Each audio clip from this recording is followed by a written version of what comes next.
Hey everybody, and welcome to episode 3 of the Shane Satterfield Show right here on Sifted at Sifted.net. Of course, I'm Shane Satterfield, the namesake of this show, and today is a special day for me because it is my birthday. That's right, February 5th is my birthday. Now, truth be told, you're probably watching this on February 6th because I honestly have had a horrible day today.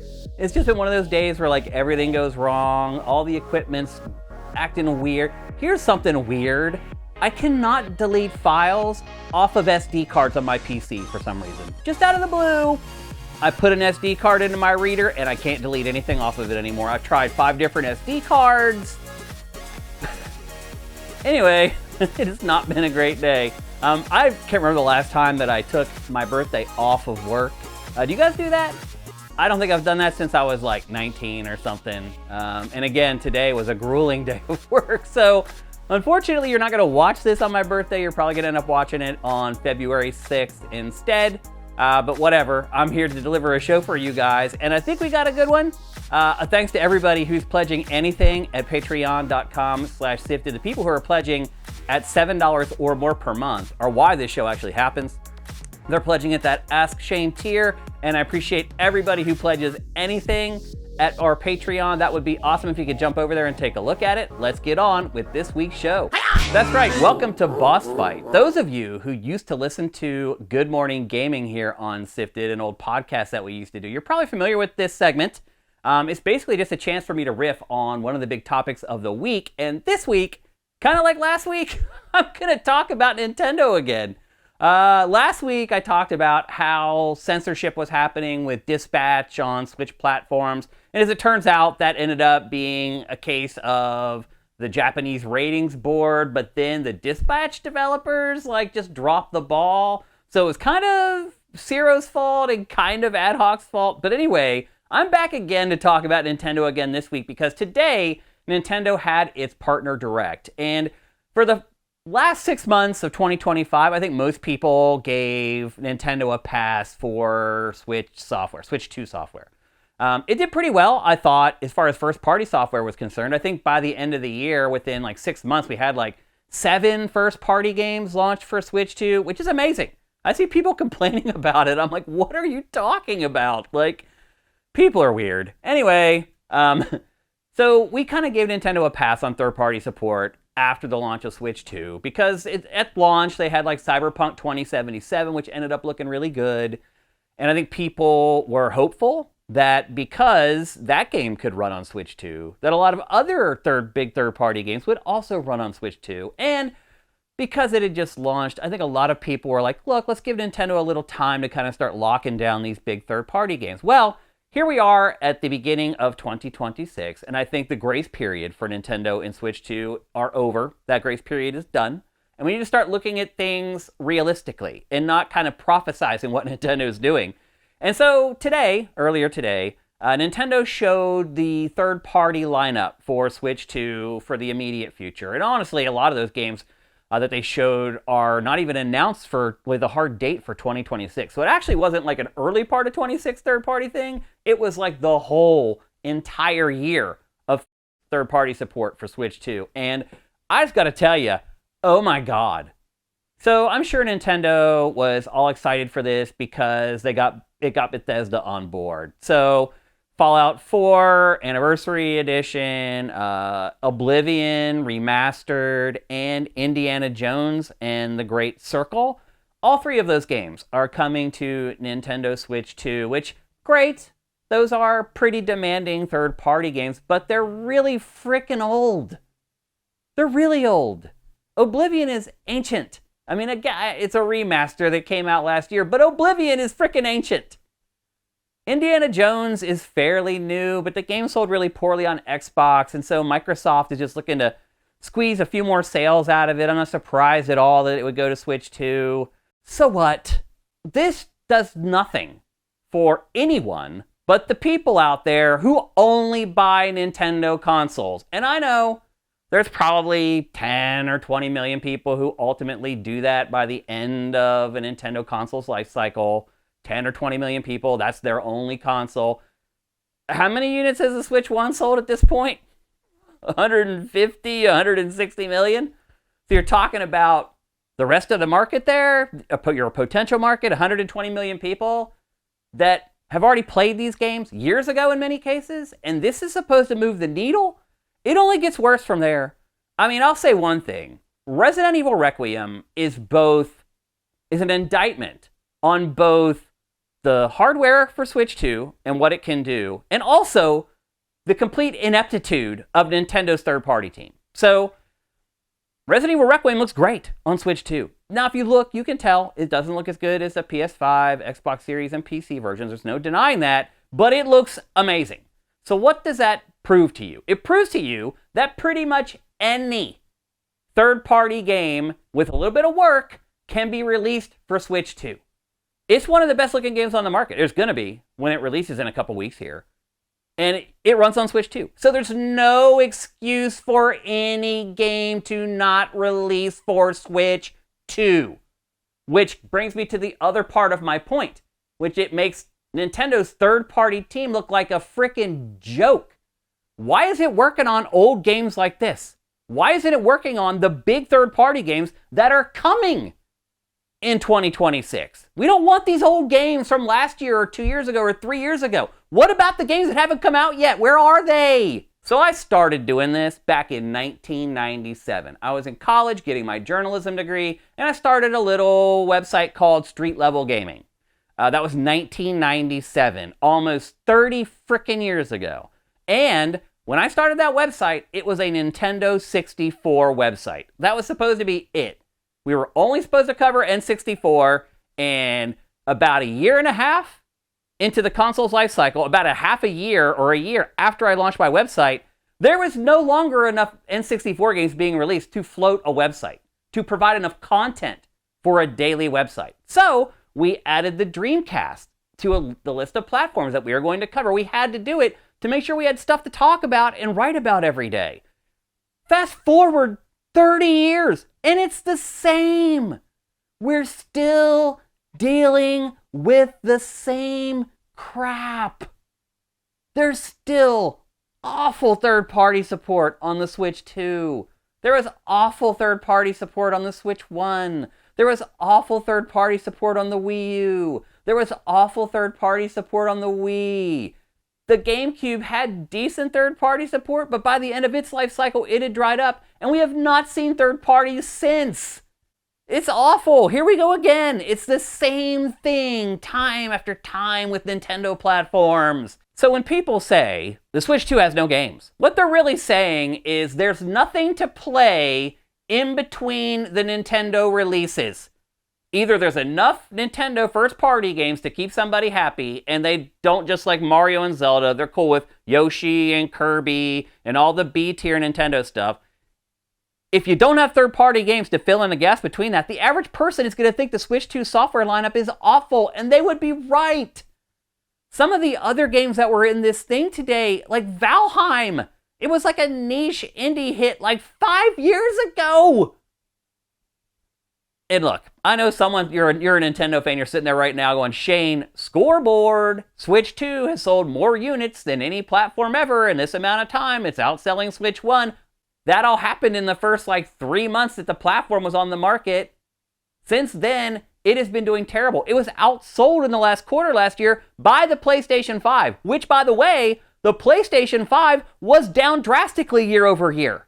That's not good. Even in the financial report on Tuesday, I think it was, Furukawa, Nintendo's president, said that, yeah, in the West, the sales have come in below what we've expected. Gee, I wonder why. It's crazy to me that Nintendo can go through these peaks and valleys. The Wii, a big hit. The Wii U, complete trash. The Switch, a big hit. The Switch 2, undecided. But it never picks up on what it is that makes its less successful platforms less successful. It's the third-party support. No normal player is ever going to be happy with just having a Nintendo platform. And that's it. But if you have a PlayStation 5, other than maybe being a little jealous over some of Nintendo's first-party games, you're good. Because there's month after month after month, either PlayStation puts out a good game or a third party does. And at this point, they're exclusive to PlayStation because Nintendo is not working hard enough to secure these games on its platform. If you're Nintendo and you need to subsidize these publishers to get these games on your platform, then you gotta do it.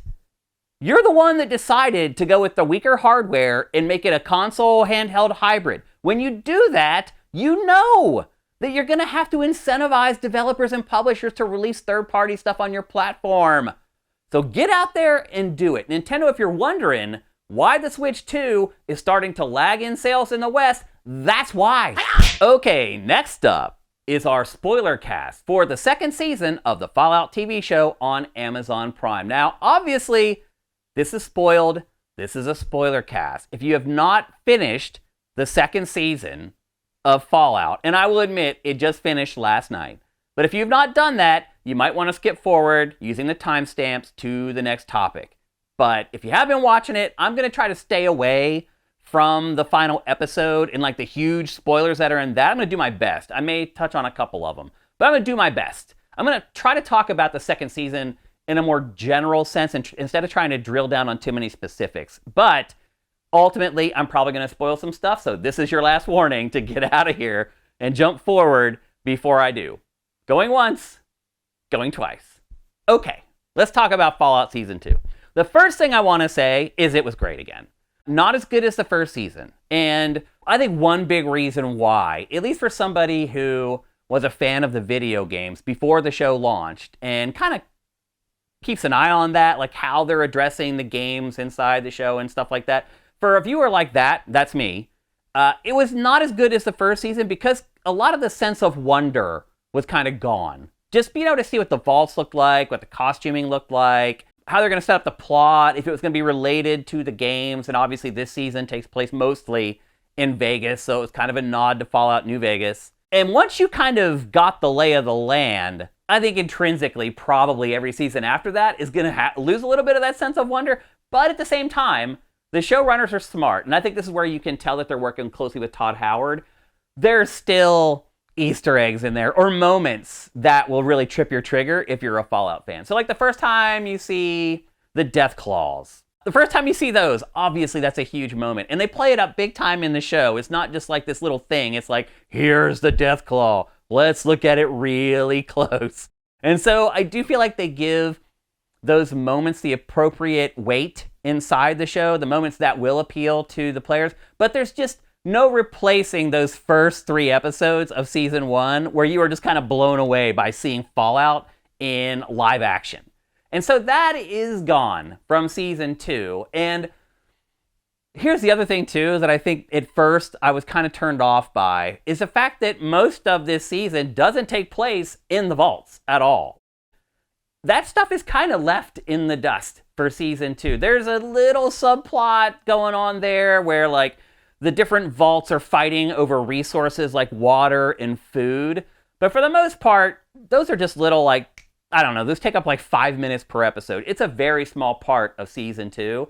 The bulk of it is out above ground, out of the bunkers. And it follows Lucy as she goes and tries to find her father. Now, if you watch season 1, you know that her father was kind of the leader of the vault, and he disappeared and kind of screwed over the people in the vault.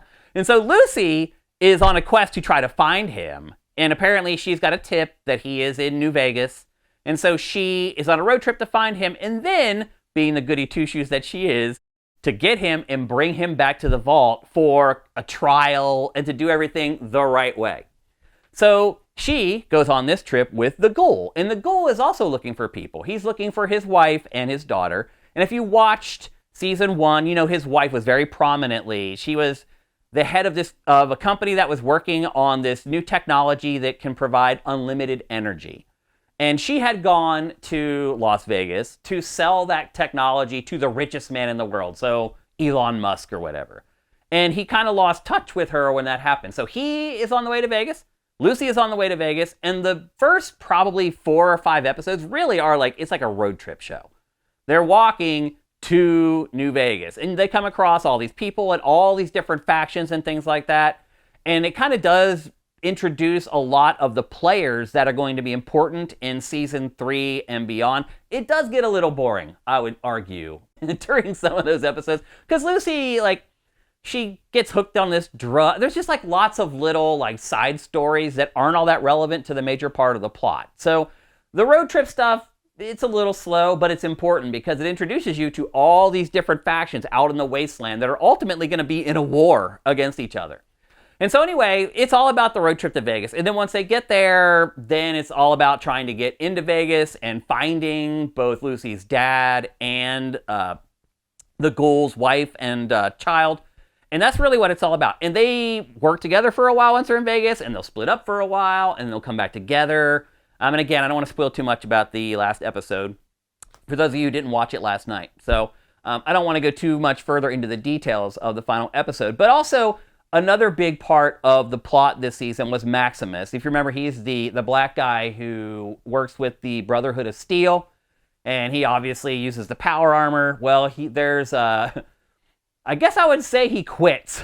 He quits the Brotherhood of Steel without spoiling too much there, and sets out because he and Lucy had a moment, and he ultimately comes across a very valuable resource, but he doesn't want to give it to anybody but good people. And he believes that Lucy is a good person based upon their interactions that they had, their brief interactions. And so he also sets off for New Vegas with a ghoul sidekick of his own to try to find Lucy. And that's kind of the whole setup for the entire season. Now again, once you get into Vegas with all the signage and the music and all that kind of stuff, I think there's plenty to like, but I don't think there's as much to like as there was in season 1. I'd also argue that Lucy... Are we all sick of okie dokie at this point? Am I the only one that doesn't want to hear her say okie dokie ever again? Like, it was kind of a funny running joke in the first season, and now it's just been dragged into the second season, and it just, won't end. That's getting old. I think one thing that's really interesting about the show and her this season, though, is that I think the actor does a great job of portraying this. And this is that this person has lived underground in this bunker and is completely naive to the real world, real life, and things like that. And so she can easily be fooled, but at the same time, she's very smart. And so when she does get fooled, she's very clever with how she ultimately turns the tables back around once she realizes what exactly is going on. And obviously, her relationship with her father is complicated. She worshipped him, but then she finds out that he wasn't who she thought he was. And then ultimately, she does meet back up with him. And that's when, the rubber really hits the road. But it doesn't happen until the very last episode of the season. And so I wish maybe she had got to him a little bit earlier in the season, because that relationship between her and her dad, again, her naivete, and he's just this scumbag who is manipulating his own daughter. That dynamic is awesome. The last couple episodes of this season were really, really good, and it was because of that relationship. Now, what you find out is that her dad is in this bunker where he is taking people and basically brainwashing them into being these docile, passive people. And his idea was that he was going to turn everybody and then use them as an army to fight the Legion, which is this army that's everyone's like, oh my God, they're coming. Are we going to be able to survive when the Legion finally attacks? His plan that he told Lucy was that he was going to build this army of basically zombies and use them to fight against the Legion. But she very quickly sees through that, and that's when the sparks really fly. And again, I understand that you need to build stuff up over a couple episodes so that there's consequence and you care about the people and the things that are happening. But they could have done that in a couple episodes and got to New Vegas much more quickly. So I wish they had cut out the road trip stuff a little bit more than they did. There were some memorable moments in there, like I said, whenever she gets addicted to drugs. But then it's the next episode, she kicks the drugs. And it's well, then what was the point of her getting hooked on the drugs? There's lots of stuff like that. You remember scenes, but in hindsight, you're did that really matter? So I feel like there's more of that in this season. Less wonder, like I said earlier, for fans of the Fallout franchise, but ultimately still very entertaining. I'll just be honest with you, I can't really watch TV shows anymore. It is very rare that I start watching a TV show and I make it all the way to the last episode of a season. I don't know why. Maybe the shows just aren't good, or maybe I've just watched so much TV at this point that it's all just starting to loop back around. But people recommend TV shows to me all the time. I'll get to episode 3 and I'll stop watching and I'll never go back. Season 2 of the Fallout show, I watched, well, I wouldn't say the night of the episode premiered every week, but within a day or two after the episode premiered, I was there on Amazon Prime hunting for it, trying to watch it. So All in all, it was a great season, but I think the first season of Fallout was so good that it kind of pales in comparison. Okay, our final topic for episode 3 of the Shane Satterfield Show, of course, is Ask Shane Anything, and this week, the question comes from Kevin. Call of Duty Black Ops 7 sold poorly compared to previous games in the series. What do you think Xbox should do with Call of Duty? Take a break for a year, have fewer studios work on the game, or something else maybe? Well, Kevin, I've mentioned this a little bit on Game Face, and maybe once on Ask Shane Anything, like before the holidays came, I think, that I think the narrative that Black Ops 7 did poorly is a little bit overblown. Now, it was outsold last year by Battlefield 6, but if you look at the player counts right now, Black Ops 7 is kicking Battlefield 6's butt. So I feel like there was a honeymoon period with Battlefield 6. Everybody was like, we should like this instead of Call of Duty. And then they played and bought Battlefield 6 and were like, I don't like this as much as Call of Duty. And now they're all back playing Call of Duty. So I do think that the Black Ops 7 flop is a little overblown. But you're right. It was outsold by Battlefield 6, and it did not sell as well as previous entries. So your question stands. I guess the first thing I would say is Xbox shouldn't panic. There have been other entries of the Call of Duty franchise that have not sold well. Ghost did not sell well, and it was a terrible game. It did not deserve to sell well. But also Advanced Warfare, which is one of my favorite Call of Duties ever, sold horribly because it had jetpacks, and it was too much for the kids. They couldn't handle the jetpacks. This isn't the first Call of Duty that has flopped, so to speak, or not done as well as prior entries. And I think Microsoft and Xbox know that. That just happens every once in a while. But I'm going to answer your question. What should they do with Call of Duty to make sure that maybe this doesn't happen again? Well, I guess the first thing I would say is that you just can't go too far afield. And Black Ops 7, if you watch the trailers for it, you watch the TV commercials for it, it was crazy. Like, you know, the characters are basically hallucinating through the entire campaign. So all this crazy stuff happens, and people are like, this isn't World War II. I don't like this. So they rejected it. And so really, if you want to make sure that Call of Duty has a chance to sell really well, it's got to be just like military, boots on the ground, boring BS. And here's the thing, you know, I'm older, so I've been playing shooters for decades at this point, and so I'm always looking for something new. But the truth is, if you're 17 years old, you haven't been playing shooters for the last 30 or 40 years, and everything feels new to you. So Call of Duty and Xbox can't listen to people like me because I'm going to tell them to make new and crazy stuff, and it's all going to flop. So I'm definitely not the person that should be consulting, although I could consult on that game because I also realize and am cognizant of the fact that what I want is not what most people want. So the first thing I would say is that they need to listen to the younger players, and they should not listen to the old fans like me. So if you have like forums or focus groups, things like that, I would scale them a little bit younger and try to get the younger people in there telling you what they want. If you're working with consultants right now that are my age, you might want to find some people that are maybe a little bit younger. So I think making Call of Duty for old Call of Duty fans is probably a bad decision. The other thing I would say, you said maybe have fewer studios working on it. What's kind of happened over the last 5 years is that Treyarch has kind of become the hub for every Call of Duty game. Other studios work on stuff, but then it feels like Treyarch compiles all of it into a cohesive game and a product. And that is different. Like for a while, like these other developers were basically creating the games soup to nuts from the beginning to the end. And their name was stamped on it, and that was it. That's not really happening anymore. So there are several studios working on the game, but it does feel now that there's kind of a unified structure, which leads me to believe that probably every studio in that chain knows what it does and can do what it does very well. So I don't think it's a problem with studio structure. Like, I think Black Ops 7 was a quality product. The craftsmanship was there. People just didn't like the tone and the aesthetics of the game. Otherwise, it was another quality Call of Duty release. No bugs, no issues. I didn't have any anyway. I've been playing multiplayer now. I'm still playing multiplayer like tens of thousands of other people are. So ultimately, it wasn't a quality issue. I don't think that putting a bunch or maybe taking studios off or adding studios into the mix, I don't think that's the problem. I think really it is just the tone of the game and the setting of the game and the characters that are in the game. Now, Activision already said that it is never going to do 2 back-to-back Black Ops games again. Again, I don't really think that was the issue. I don't think that was the problem. I think the problem was the narrative for Black Ops 7, that's where it was always going to go, to this place where people were hallucinating. And if you think back to like Black Ops 2 and some of the other ones, there was kind of that stuff in there as well. This one just went a lot further. So narratively, it kind of had to do it. But here's the other thing. I think that Call of Duty, to be successful in the future, even if they have an entry that's a little off the beaten path like Black Ops 7, don't focus so much on the campaign. Focus on what people actually play, which is the multiplayer. In your commercials, in your marketing, focus on the multiplayer. That's why people buy it. You can play the campaign in 5 hours. You don't even need to buy the game to do that. The people who are subscribing to Game Pass for Call of Duty, those are those people. They're the people who just play the campaign and don't care about multiplayer. Because if you're going to play multiplayer for multiple months, it actually makes more financial sense to just buy it instead of getting Game Pass for 2 months.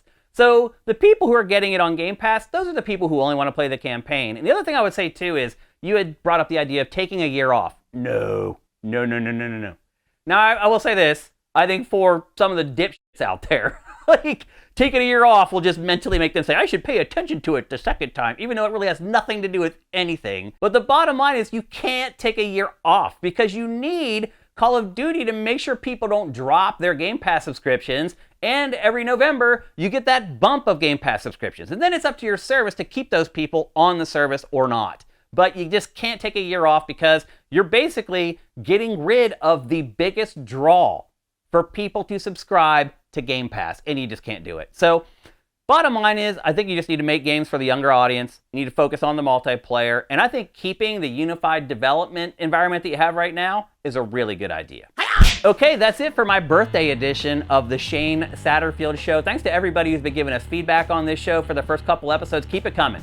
We have kind of settled into a groove, and I feel like I can produce this every week now and get it out to you guys, except for this week, in a timely manner. There's just technical things that kind of screwed it up this week. So keep the feedback coming. Let me know if you like certain segments, if you don't like other ones, if you want to see some come back more often, you want to see others go away. I'm an open book here, and I'm willing to listen to all your feedback, so let me have it. Big thanks to anybody who is giving us anything at patreon.com/sifted. You guys are flipping awesome, and I love you very much. Big ups to the people who are pledging at $7 or more per month there.